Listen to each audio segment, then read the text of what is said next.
புகழும் இறைவனுக்கே. இந்தியாவை முகலாயர்கள் ஆட்சி செஞ்சாங்க. அதில் குறிப்பிட்டு சொல்கிற மாதிரி ஒரு அரசர் பாபர். இவர் ரொம்ப நேர்மையாக உண்மையாக இருப்பார். இவர் எழுதின சரித்திரம் தான் பாபர் நாமா. இவருடைய மகன் பேர் ஹுமாயூன்.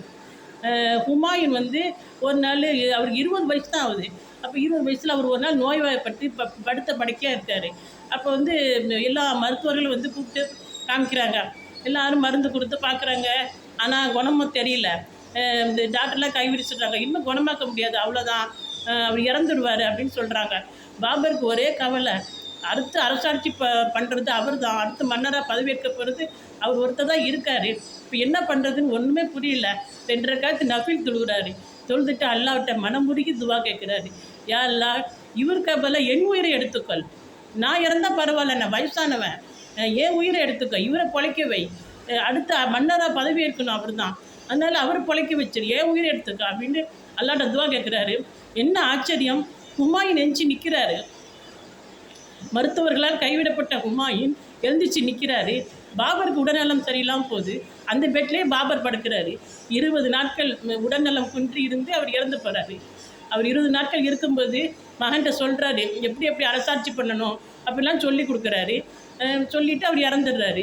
அவர் துவா எப்படி உடனே அங்கீகரிக்கப்பட்டுச்சு, நம்ம துவா ஏன் கேட்டால் அங்கீகரிக்கப்படலை?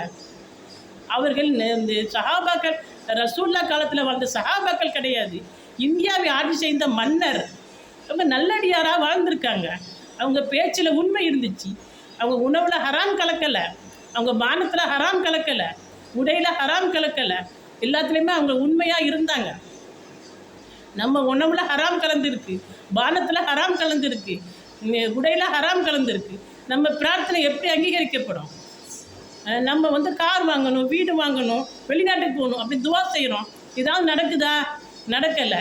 ஆனால் அவங்க பிரார்த்தனை உடனே நடக்குது. ஹராம் கலக்காமல் துவா செஞ்சால் தான் நடக்கும். உனது உணவை தூய்மையாக வைத்துக்கள், நீ துவா ஒப்புக்கொள்ளப்பட்டவனாக ஆவாய் என்று நபிமொழி இருக்குது. நபிமொழி என்றைக்குமே பொய்யாகாது. அதனால் நம்ம என்ன செய்யணும்?